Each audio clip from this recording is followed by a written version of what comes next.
For some reason, life has a peculiar way of putting your limits to the test, particularly when it comes to trust and commitment. Hello, my name is Nicole, and I am a lady who is 33 years old.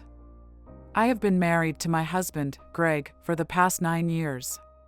Together, we have a boy named Jake, who is 7 years old, and a daughter named Lily, who is 4 years old. Just outside of Houston, we reside in a home that is warm and inviting, located in a suburban community. Work, school runs, soccer sessions, and playdates kept us quite busy, and our lives were packed to the brim.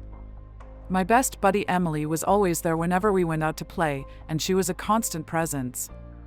We had been friends for a number of years at that point. When we were in college, we became friends and have remained close ever since. Especially after we both became mothers, she was my anchor and my confidant, and we shared everything. She knew everything about me. The fact that she and her husband, Jason, had 2 children of roughly the same age as mine meant that our families were practically forced to grow up together. It was easy for us to get along with one another, and we frequently joked that we were more like sisters instead of friends. In addition, Jason and Greg got along swimmingly. In the past, the 4 of us would frequently meet together for meals, watch movies, or go on vacations as a family. It was an underlying agreement that we were each other's support system, which contributed to the sense of ease that everyone shared with one another. Jason had a warm and welcoming demeanor, and he was the life of the party. He regularly made everyone laugh with his funny remarks and charming nature. Beyond that, I never gave it much thought to begin with. To me, he was nothing more than Emily's husband. That was all he ever meant to me. On the other hand, everything shifted one day. On a bright and beautiful Saturday afternoon, Greg had taken the children to his parents' home for the weekend so that I could get some much-needed rest. I was able to take advantage of this opportunity. Jason was at home with their children because Emily had been away for a conference. Emily had been out of town. I had spent the whole of the day cleaning up the house and attempting to relax while taking advantage of the brief period of silence. The door was knocked on in approximately the middle of the afternoon. The fact that Jason was standing on my porch with a sly grin on his face and a couple of iced coffees in his hands was a pleasant surprise to me because I had not anticipated anyone else being there. "Hey, Nicole," he said as he greeted me and placed one of the drinks in my hand. "I was thinking that you may benefit from a little caffeine boost." In order to make room for him, I laughed and moved aside. "It's a miracle that you're here, Jason. The entire day has been a drag for me." When he finally settled down on the couch, he replied, "I figured. I am aware of how difficult it is when the children are not present. The sensation is strange, isn't it?" A nod was given by me as I took a drink of the coffee. "What do you mean when you say, 'Yeah, it's nice, but the quiet is almost too quiet?'" As he laughed, he nodded his head in accord. "That is exactly right. As a result, I thought it would be a good idea to stop over and keep you company for a while. Since Emily is still out of town and the children are staying with my parents, I actually have some spare time on my hands." For the following hour, we talked about the typical topics of conversation, including job, children, and life in general. Jason was always easy to talk to, and our chats were typically light and full of banter. Jason had always been easy to talk to. However, something about that afternoon seemed to be different. A subtle change occurred in the manner in which he looked at me and in the manner in which he laughed at my jokes. It seemed as though there was a tension that was not being expressed that was lingering in the air. I was able to dismiss it by telling myself that I was just making things up. After all, Jason and I had been acquainted with one another for a considerable amount of time. Considering that he was practically a member of the family, there was no reason to believe that anything had changed. However, as the afternoon progressed, the tension continued to increase. Leaving the living room, we made our way to the kitchen, where I began preparing dinner. Jason joined me there, leaning against the counter while we both continued our conversation. With a casual tone, he inquired, "So, how are things going with Greg?" while his eyes crossed mine.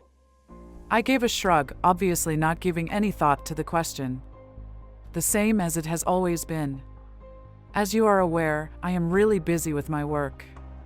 He responded with a nod and added, "Yeah, I get that. How about your happiness?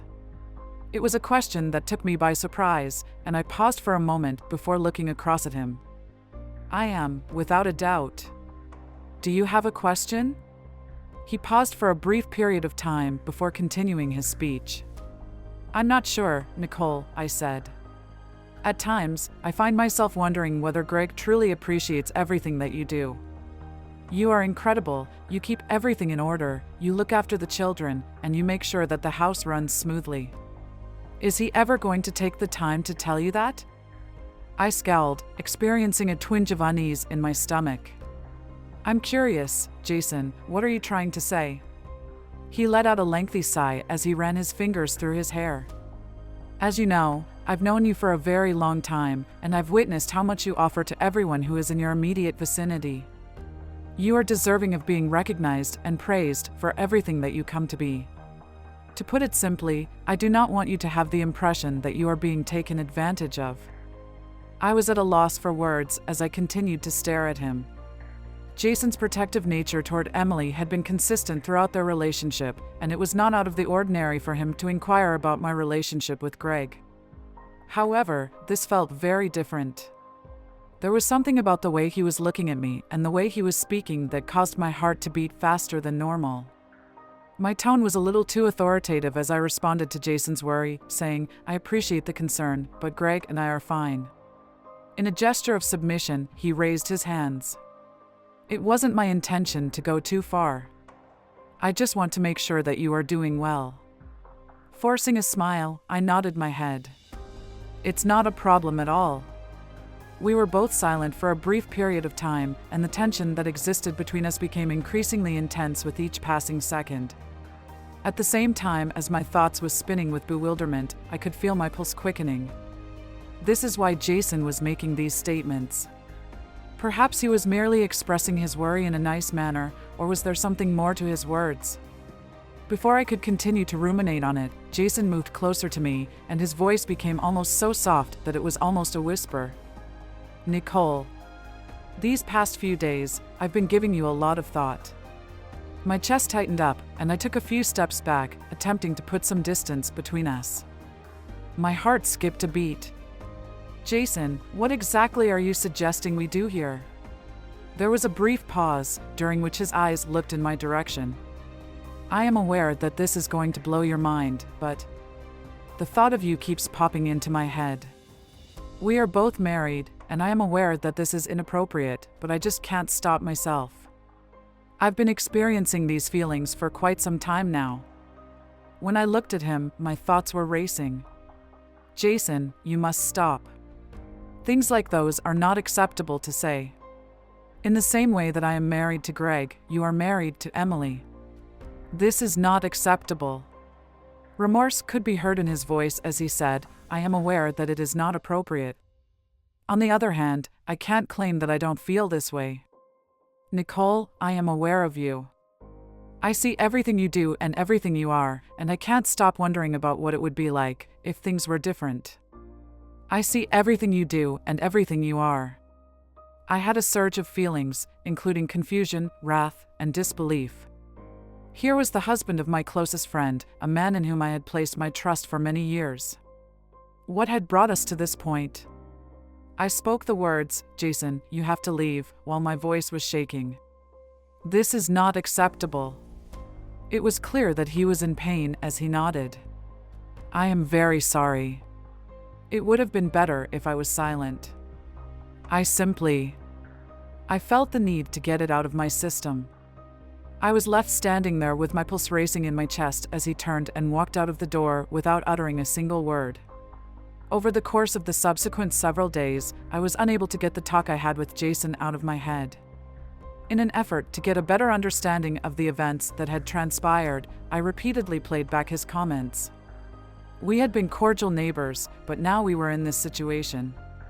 The unpleasantness of what had been spoken compelled me to avoid Jason as much as possible since I did not want to confront it.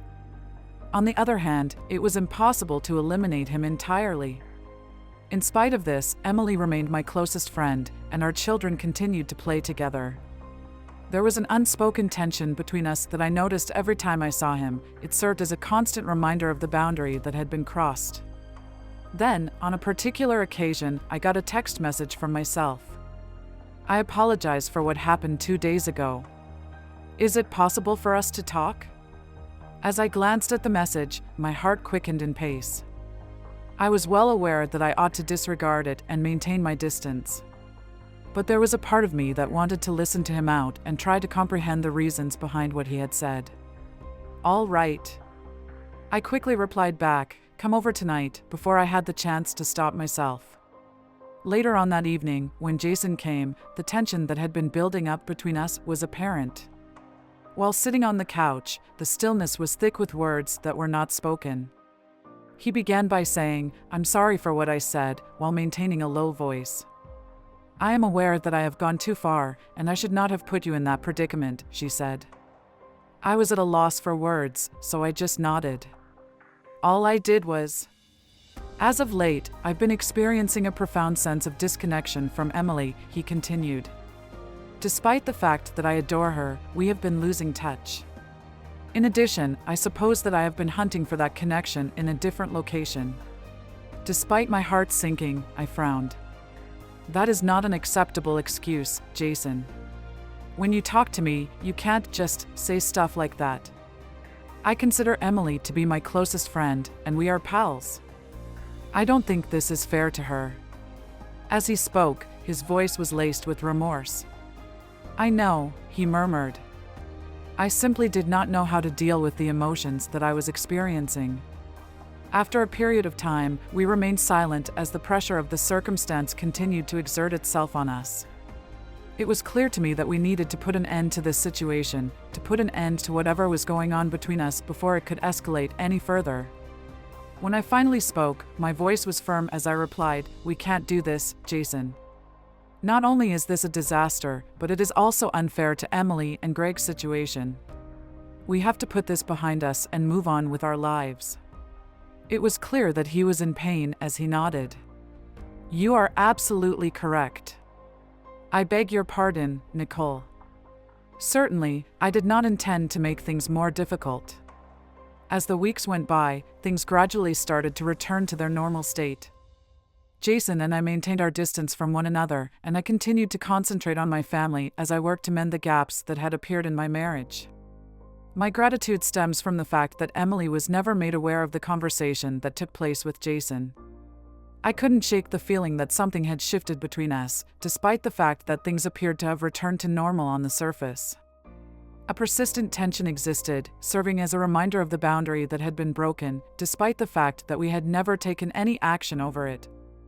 Upon reflection, I became aware of how perilously close I had come to losing all I had ever had. It had all been transitory, the temptation, the exhilaration, and everything else. When it came down to it, the most important thing in my life was my family, and I had almost allowed that to slip through my fingers. Sometimes, the most difficult lessons are the ones that you learn when you are standing on the edge of a cliff and considering whether or not to jump off of it. In order to save the life that I had constructed with Greg, I made the decision to take a step back. When all was said and done, that was the thing that really mattered.